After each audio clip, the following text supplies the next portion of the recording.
Hello guys, আসসালামু আলাইকুম। সবাই কেমন আছেন? আলহামদুলিল্লাহ, আমিও ভালো আছি।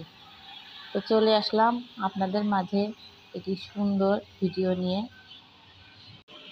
আমরা অনেকেই আছি যারা আঠা, কাঁচি এবং টেপ ব্যবহার করতে চায় না। এগুলো ছাড়াই খাম তৈরি করতে চায়, অথচ পারি না। তাই তো এই সুন্দর ভিডিও নিয়ে চলে আসলাম, যেটা খুব সহজেই তৈরি করতে পারবেন।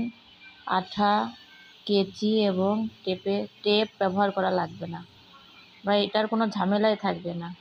শুধু কালার পেপার দিয়েই সুন্দরভাবে তৈরি করে নিতে পারবেন এই চিঠির খামটি। তো দেরি না করে এক্ষুনি বাসায় ট্রাই করে ফেলুন। আর হ্যাঁ, অবশ্যই আমার ভিডিওটি বেশি বেশি শেয়ার করুন। আপনারা সবাই আমার পাশে থাকবেন, পাশে থাকলেই পাশে পাবেন ইনশাল্লাহ। আমিও সবাইকে সাপোর্ট করব, আপনারাও সবাই আমাকে সাপোর্ট করুন। আর আমার চ্যানেলটি সাবস্ক্রাইব করতে ভুলবেন না। সবাই